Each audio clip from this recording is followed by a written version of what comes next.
Okay, so you guys that have been here for a little while have heard us talking about squirrels occasionally, and you guys have been dying for this. You always want that extra trade in, and the newbies are like, yeah, I took this.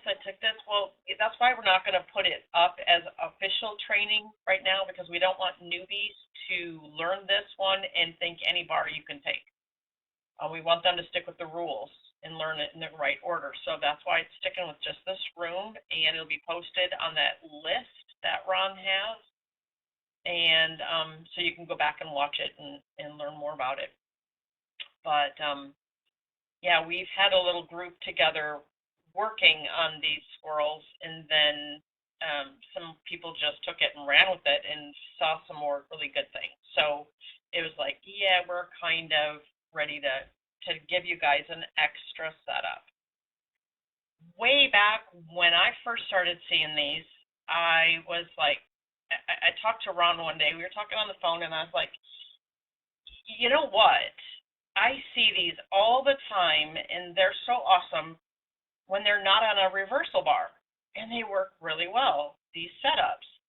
I said, I want you to start watching them, and how can we call them out when we won't call attention to them, because we didn't want everybody to try taking these things and not having a clue. This was way back when we just didn't have any idea if it was going to work, or if sometimes you see something, it works for a day, and then it doesn't work anymore. Sometimes you see something and it works for a month, and it quits working. Well, that's not the kind of stuff we want to do. That's not the kind of setups we want. We don't care if it works for a day or a week or a month. We want it to work long term. So we wanted to watch these trades, and I wanted to be able for him and I to call these out, because there's no way when we talk about all this stuff that we could be typing back and forth to each other, look at this, and see it in real time. There's just no way. So we had to be able to do something that we could say something that was totally innocuous and you guys wouldn't know what you're talking about. Well, that didn't work very well, because you caught on, we were onto something. And so we just started calling it a squirrel. And it's like, yeah, there's a squirrel here, or squirrel. It's kind of funny because you guys caught on really fast. But anyway, so that's how it got its name, and probably one day rename it. I don't know. But anyway, the basics of what a squirrel is, it's almost like a Lorax. It doesn't have all the parts and pieces, but it's a TX with a cluster, a mini magnet, or a paw usually, but it's not a reversal bar. We discovered that these really well, these setups that are really well confirmed in the middle of a run or just wherever, work really well a lot of times. But just like a Lorax, there are things that make them even better. Like you guys, even if you don't have the Lorax, you've heard us talking about a blue Lorax, or it doesn't have the yellow in the middle, it's not a hot flame. You've heard us talking about all that stuff. And the squirrels are kind of the same way, as far as in a way they're like a Lorax in the middle of, that's not a reversal bar. And because it's not a reversal bar, you're going to have a little bit of differences. So there is what it makes to be the best, and there are some basics. And the basics, just like any lane 2 trade, are going to be a lot more risky, and they don't work as well. They're all they are pullbacks. They do have wicks, but they have a lot of other stuff with them. Some of them have almost barely any kind of a pullback and a tiny wick. You can only see it like on an OP bar, which is basically what you want to trade this off of anyhow, is off of an OP, just like you do with IBS, because you want to make sure you see everything on the bar. And you'll have the other components, which is the TX, the trapped orders, and the cluster, all right there on that little tiny wick, while it's still in the middle of a run, let's just assume going up. So everything is on the bottom of the bar. You have to be able to pick up on that. And the only way you can see that is on an OP chart, OP bar. That's awesome. that it has to have the cluster with the TX at the bottom of the bar if you're going long. Okay, here's a good example of one where it had a TX, and this one didn't have, the cluster was down further, but it had a hole patch. Well, it was on a previous hole patch, bouncing off it, laying a paw, laying a paw on that previous hole patch. For me, that being exactly on that hole patch was just incredible, because that's a really good example for a hole patch, actually. The first mini magnet was long, and then it broke, and then you had that second one laid, it broke, and then right here we're laying a paw, which is the next best thing, and then a TX, a cluster, a paw. That Let me add one thing. Of a squirrel. Let me add another thing. Also look at where that paw is laid, right on that wall. So we want to basically bounce off of a level 2. So it retraces to a level, bounces, and continues with the direction. And if you look at it, you look how the box is really small. Everything in that area on the wick is really tight. So you want that, which gives you just that little bit of retracement, which means that it's thinking it wants to reverse, but it doesn't, and then it keeps going. And that's another good signal. And then if you look at it, your entry is beyond the other wall, and then you've got clear sailing to that basically stack down below, which would be technically your long-term target. Okay. You've got something pulling you down, you have a target, and he followed the rules. In this case, the rules were followed, and he took the 9 ticks, technically. But the cluster wasn't exactly where I would love it to be, but it was pretty much on a wall. And if you look left, it's pretty much on that mini magnet that it got cut off, but it's saying, yep, it's an important area right here. It's kind of acknowledging those two things. But the biggest part of that to me was that paw on the hole patch. And then, I mean, that kind of made up for that cluster being lower, but the cluster was on something. If the cluster's just in the middle of the bar and there's nothing that it's on, I don't care for it as much. In this case, it was NQ simplicity was also in place, so it was going along with simplicity. So that's always the thing is and this is advanced. This is why we didn't want to teach it and do an official teaching on it right now. It is more advanced. You have to be able to read all the different things that are stacked in its favor, which makes it more difficult, because if you're new and you're just starting, it's really hard to catch all this stuff. After a while, you're going to look at it and go, oh yeah, I want this. I mean, it's just going to be second nature. So hang in there, newbies. If you're thinking this is way beyond what I can deal with, it'll get there. I would have preferred the cluster be up on the Xbox myself, but it was on something. It was between that wall and that mini magnet, that previous mini magnet, if you look a little left. But the biggest thing is the paw was on a hole patch, and it was a good solid hole patch. Yeah, we're gonna get the video where Ron did these live yesterday in the afternoon. Where there was 2 of them. Am I right? Yeah, there was 2 of them. That was a really good example. We've got some more examples. And again, the key thing while Lori is working on all this, knowing order prints is really like a must here. You really need to be able to read order prints well to be able to make this trade work for you. I can't stress that enough. I'm being very honest, because if you're just looking for, because there's no indicator for this, there's no signal, and that's one of the things that we were talking about on the video, is getting an indicator to fire, and then you're looking to try to analyze the market. And that's what the topic of the video was. And that's when we talked about the squirrel, where there is no indicator for it. And you have to know what you're looking for. It's the same thing with IBS, which is even way more technical and advanced than the squirrel. I believe that knowing order prints, and again, we take a lot of this stuff for granted, not realizing that, at least I'm speaking for myself, that at this point now I know order prints way better than I knew it a year ago, and it's all, thanks to Lori, and she'll attest to how much ear bending I've done with her on asking stuff with regards to order prints. I mean, that's the key of asking questions and posting your charts and all that. The more you do that, the more you'll learn, and the more other people will learn as well, where they may have a question that they never even thought of to ask, but it's all there, and all the pieces kind of come together. From what I see on that, the whole patch, I don't see an Xbox. I don't see a valid tracked orders in that Xbox. If there had been tracked orders, yes, that would have been a squirrel.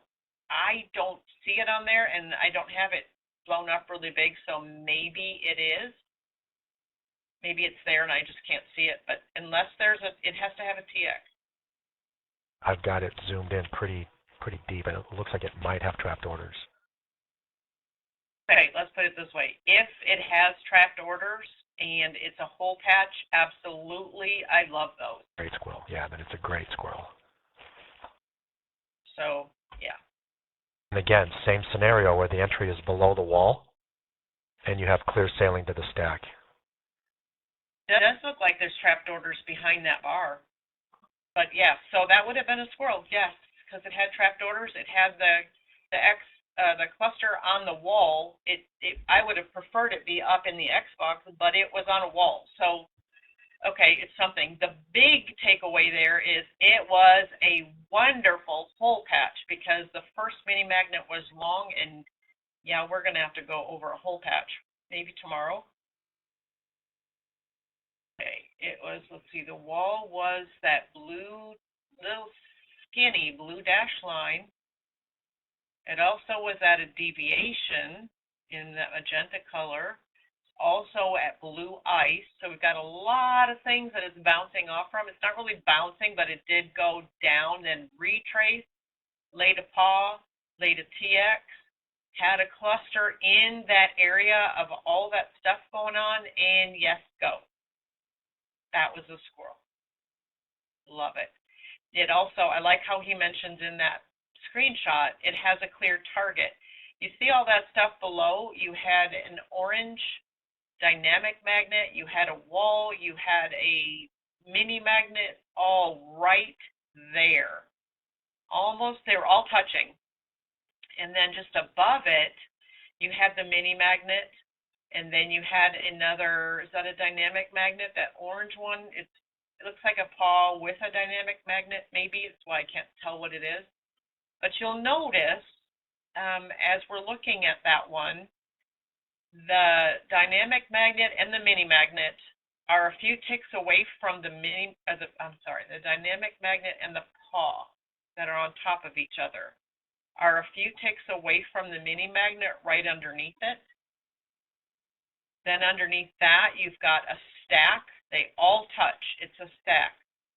So you know when it hits the first paw and dynamic magnet, you see where it bounced right off that? Why do we expect if there's a really good chance of that happening? Because the paw and dynamic magnet are spread out just a little bit from the next mini magnet under it, and then underneath that is the stack that's all touching each other. But when they're not touching each other, they're enough apart you can see there's space in between them. You expect chop. So it's very reasonable to expect it to come down either, it bounced off the first one. Then it's interesting that it bounced off the first one, the paw and the dynamic magnet. Then it comes down, bounces off the mini magnet, and it probably came down and went to bounce off the other one. But it's interesting because it told us way before it ever got there. Okay, when it gets near this paw and dynamic magnet, the first two orange things there, the stack is a good profit target, but also you got to know that by the time you hit that, you're going to start chopping before, you're likely to start chopping before you hit the stack of the mini magnet, the dynamic magnet, and the wall.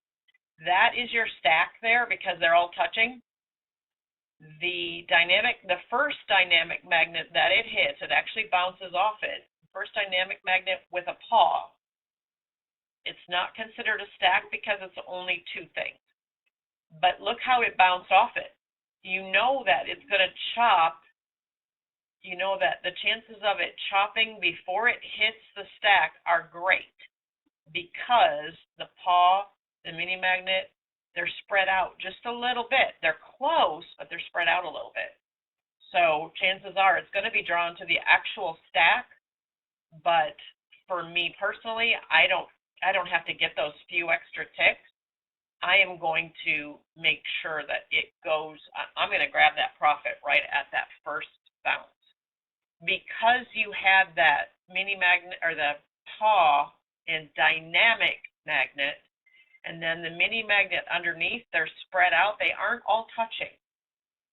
So that they're spread out. That means you're likely to have a little chop in there, which means it's probably going to take several tries to get to it, to get to that stack below. And in that screenshot, it never did. I don't know if it did or it didn't. I really don't care at this moment.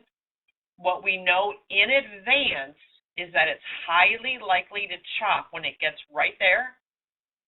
So you can set your target to be that stack if you want. Personally, I'm going to set my target on that first dynamic magnet and paw because it's highly, highly likely to hit there, and it's also highly likely to chop around. And by that point, I don't care if I'm taking a few extra ticks. I don't know how big the chop's going to be. It could go up, and it could test the deviation, the 0.5 deviation, that magenta level. Who knows where it's going to test? I don't want to be a part of that myself. I want to just get in, get out. So you know in advance it is highly likely to chop around when it gets near those spread out order prints. Did it hit that stack with the wall, the dynamic magnet, and the paw and the mini magnet there? Man, I'm getting them mixed up. Did it hit those? Maybe. Is it highly likely to hit them? Yes. But is it going to chop before it hits them? Very, very highly likely. So I'm not going to wait for it. That's where you don't want to turn a winner into a loser. Grab it and get out. Does the length of the wick on the squirrel bar matter? I do not think so. Correct me if I'm wrong. If you found something. No.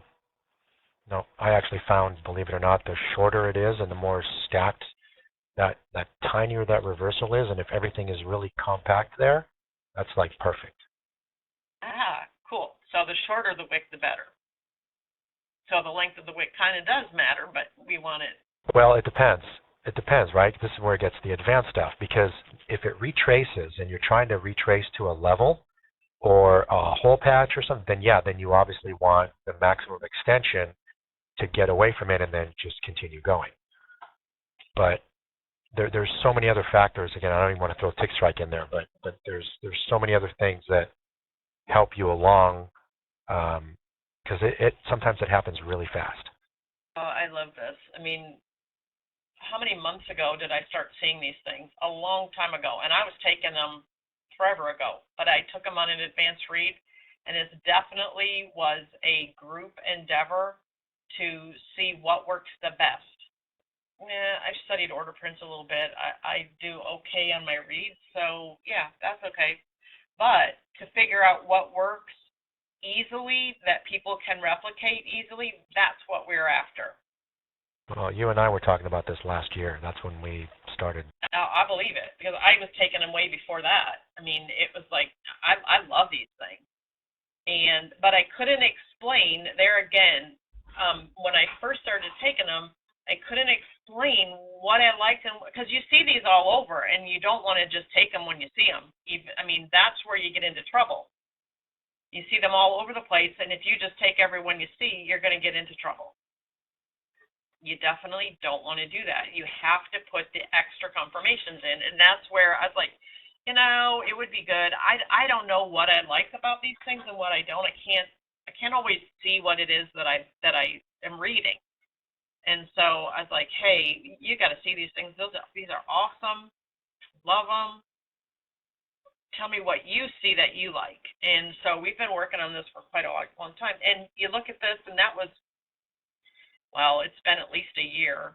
We've had a lot of different conditions in the market over this year. So, okay, now we can say, yeah, this is definitely something that we like. We've narrowed it down to where the more confirmations, the better, of course. That's always the case. But, I mean, for Ron to notice these, you know, a short wick versus the long wick, if you're bouncing off a level, you know, that kind of stuff, I mean, it's definitely a group effort. Love it. 2 bars down from the squirrel is a mini magnet and 2 paws. Why doesn't that stack matter? That actually is a good question, because that would be something to be concerned about. And you can see the bar that went through it is actually a wicked bar that did give it trouble. But you've got a bigger stack down below. So, and you've got an area of more stuff down below. So it's kind of like, okay, yep, this double paw and mini magnet that was right after, it was just before your take profit. Okay, I see what you're saying. That's definitely an obstruction, but you've got huge stuff pulling it down that's bigger than it. So you've got one little bully standing between you and your take profit, but you've got a bigger bully down there at your wall, where you've got the wall, the dynamic magnet, and the mini magnet. He's standing behind that first bully that's looking at you, and he's like, yeah, I'm going to protect you. I got you on this. Come on, you can come through that guy. I'll take care of him if he tries to do anything. So he did try to do something. You have a wick on the bar, but you got the bigger bully that pulled you through, because you're going toward the bigger levels. If you look at that same bar, we all know that when price goes, it almost always retraces to a cluster, or we at least expect it to retrace to a cluster before it continues going. So it did retrace literally to the cluster, and what did it do? Drop the paw right on that cluster.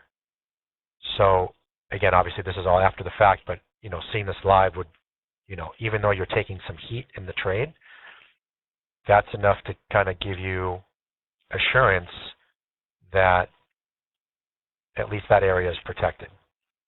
So that's the great thing of understanding the little nuances of order prints. You can expect, if your trade, like you're in this trade, and it starts going backwards, and you can say, oh, there's a cluster. Okay, we expect it to retrace to the cluster. You don't like it, obviously, because it'd be better just to go down and grab your take profit and get out. But you're looking at that going, okay, you got to go back and say goodbye. Let's go. Get up there. Say goodbye to your cluster. And it does, and it leaves a paw, which is saying, yeah, I'm out of here. So, something else I want to throw in there, too, is that okay, that entry is below blue and green ice. So something to also keep in mind is those levels are a lot stronger than any of those little 2 paws of the continuation of the direction of information. But something to keep in mind is that we are, you know, blue and green ice are there, and they're really close to one another.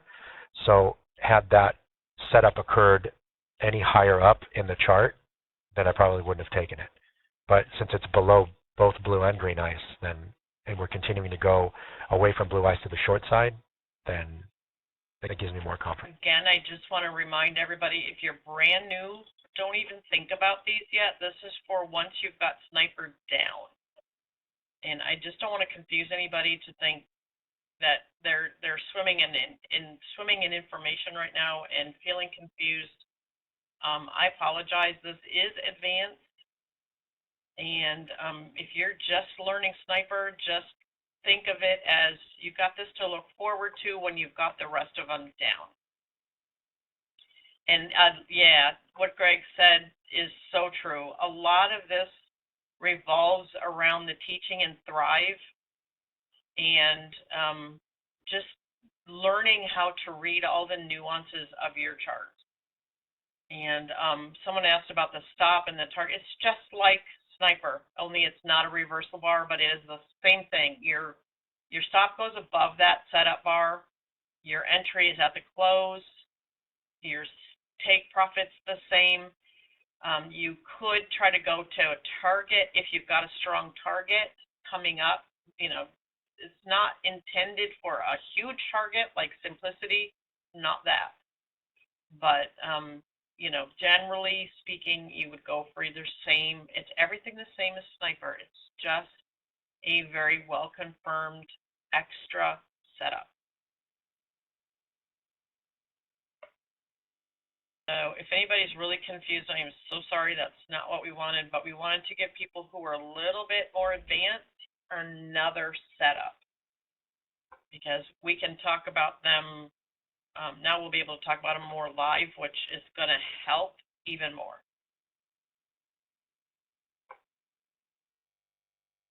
Yes, Michelle. I agree with you. It's ES, and paws are stronger.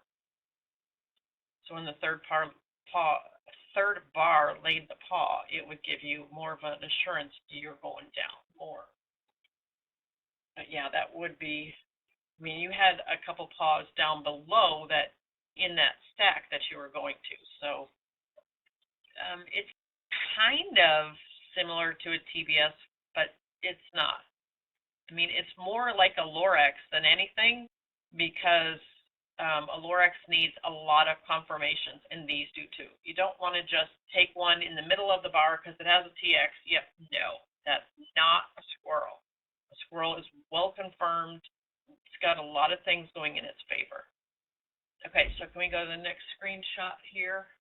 This is interesting that in this screenshot, the person, well, okay, I'm going to call you out. Donnelly did not take it. He was recording setups in screenshots. He didn't take it because there was too much stuff up above. So that is really awesome to see when not to take it. It did win, but we want to put all the odds in our favor. We don't want to take it just if it's got it could win 50-50. It's got a wall with a mini magnet on top of the wall, not close to it, not choppy like. I mean, it is right there. So it's reinforcing that. And you can see, if you look left, you can see that that wall stopped, that wall and mini magnet stopped the price previously. It's not a good choice to take it right there, because look left, it stopped it. So is there a good chance it's going to stop it again? Yeah. So it did win. Anyone can win, anyone can lose. The same, basically same rules for obstructions. You want to make sure that your obstructions are not overpowering your confirmations. I think I hit on that a little bit in Thrive. Rules are obstructions versus confirmations. It seems like I talked a little bit about it. There was some that had some, I had some examples of some that had obstructions, but the confirmations were incredible, and there was a target, and so you could kind of ignore it on some of them. But generally, yeah, that wasn't off any major level. There was nothing really in that screenshot. There was nothing that it wasn't bouncing off anything. It wasn't a good hole patch. There wasn't anything up above pulling you to it, except right where the entry was. That was a pretty strong level right there. So, you know, it ended up working out, but that's not one that you want to deal with. You don't want to take that one. So that was a really good example of that. What are the rules that you guys found that worked the best? Required, obviously, TX, trapped orders, mini magnet or a paw. If it has absorption X or OPR, it's a bonus. We'd like to see it retraced to a level. Hole patch, obviously, is the best. If it's laying a hole patch, and the longer the mini magnet for the hole patch, the previous, the one that it broke, obviously the better, then those are ideal. It's not a hard set rule, but it's something to keep an eye out, is not to take them into recent highs or recent lows. It's the same as a sniper stop. You use the same ATM. That's all the same. These are this one's a little easier. This is a freaking no-brainer one. Wow. You talk about a perfect level to bounce off from on a squirrel. Oh my goodness. Loving this. This is a freaking no-brainer. Love this one. I love this one. Look at your level you're coming back, you're touching back to on this. You got a deviation. You got a blue, you got a wall. You got a mini magnet. Oh, the mini magnet, it's even laying a mini magnet in the middle, in between those. Okay, so you had a previous one laid and cut off. You got the 0.5 deviation. You've got that blue level, whatever that is. I don't really care what it is, but it's something. It's a flux level. Major. Yeah, it's a level. So we don't, at this point, who cares? They're all touching. That's a stack. There's just so much stuff, and you got a cluster right in the middle of that stack. You got so much stuff happening at that level between 16 and 18. That's incredible. Then what happens is the price goes through it. Okay, that's the first thing that's good. It goes through it and it lays a cluster on it. That's telling you that, okay, it's acknowledging all that stuff, but it's still punching through it. Amazing. Gotta love that. Then 2 bars later, it comes back, lays a mini magnet as if to shut that door. It's like, okay, covering everything up. Here, I'm going now. I'm going to cover this stuff all up with this mini magnet. I'm leaving. It's got a TX.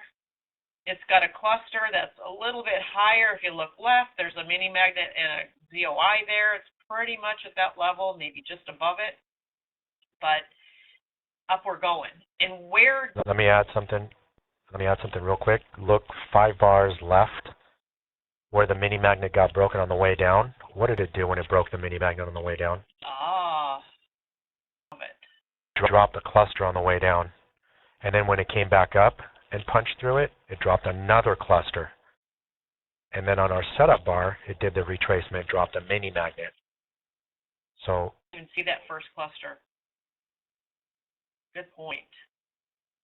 And then so it lays the mini magnet and goes up, but you have, so that's your setup bar, and it's going up, and you have a mini magnet that it's going into at that point. So you have something, a target. Now, in this case, it went through it. Okay, great. And you had possible chop coming at those 2 mini magnets and wall up above that. And yeah, it actually went through that first mini magnet, went up to the next ones, bumped its head, came down. What did it do? If you would happen to still be in, it hole patch. laid a hole patch right there. That's crazy. And then zipped up. So that's incredible. I mean, I love that one. You could profit from your plain old scalp before you hit that first mini magnet, which is important. Here's what you do. It would be hard to do it live, but here's what you could do. Your initial target would have been right before that double stacked 30 mini magnets up there. Okay. It actually, that bar that almost touched it, and laid the mini magnet for the hole patch, at that point, you could have taken your target to the dev instead of the double mini magnets, and then just trailed it, really tight once it broke through those double mini magnets. Yeah. And Donnelly, if we can reference Lori's trailing video that she did, the master class on trailing during this part, that'd be good. We can do that. Yeah, that's exactly. I mean, that's how I trail things, and it went and tested it and up. And in this case, that's where Donnelly got out, because he wasn't willing to. He had to stop probably under that mini magnet. He wasn't willing to turn the trade into a loser. It probably just got him out to the tick and went up. That's annoying, but yeah, that's awesome. That's a good advanced OP trailing thing. Yeah. Okay, so the next one, let me enlarge this to a full screen. Oh, sweet. And it didn't quite get there. Wow, that was a beautiful one that didn't quite make it. A good example, though. I mean, it just shows you they don't all win. Nothing is 100%.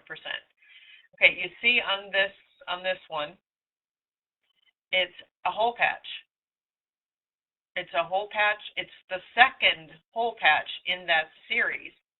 The first mini magnet was long. It got cut off. Not very long later, it laid another one at the same place. It got cut off. It had one on the 30 that did not get cut off, but the 10 tick got cut off. And this was another hole patch. So, and it had the TX with the cluster in the TX, laying a mini magnet, and should have been that was a good setup. And the ZOI was enough to stop at that time. It didn't quite take profit. I bet that was a tick or two away, wasn't it? I mean, that was just barely. So it did not work out, but it came really close. But it's a good example anyway. That's a good one to show of what's a good setup that doesn't work. They are, because they don't all going to work. Yeah, they don't all work. And you have to, you got to be okay with that anytime you trade. They aren't all going to work. But I kind of just show you that we don't pick and choose these things. I mean, we do for clarity of the setup. And because that was an awesome setup, we wanted to show how it was a hole patch, and then that hole patch got cut off, and it was another hole patch. That was an excellent setup that I would have taken. The only thing I can say on that particular setup is I probably would have had my stop right below the hole patched mini magnet, because if it wasn't going to hold, it wasn't going to hold. Right. So I don't think I would have let it go that far. That's the only thing I would have done differently. Yeah. I have to say the same thing. I would agree, because if that hole patch wasn't going to hold, you don't want to still be in it. Good point there. And you would likely go, your target. Well, if you're taking the 10 ticks, you're taking the 10 ticks. But if you look left, you've got a lot of stuff spread out. So it's not real surprising to see that it barely tipped that, basically what would be a chop box, barely tipped the edge of it almost before it started chopping and going back down. I mean, I would kind of have to guess that it went back up again. I don't know. But anyway, I wanted to include this because it looks like an excellent setup, and I don't want to pick and choose like, oh yeah, this one didn't work, I'm not going to include it. No, we don't play that game. We include them all. So I wanted to kind of make that, they don't all win. Nothing always wins, but the majority of them do if you've got enough confirmations and levels that you're bouncing off, and preferably something drawing it to it. Hopefully you can paste in Ron's video where he did them live, and you can watch them happen live. That is going to be priceless.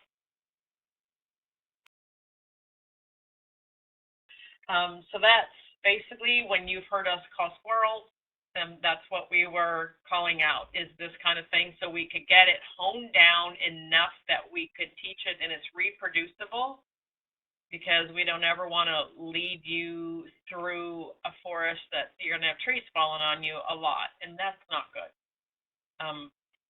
And so we've got it down to a science, and I love that Ron happened to see them when he was doing his mentor thing yesterday, and they got it recorded. That's awesome.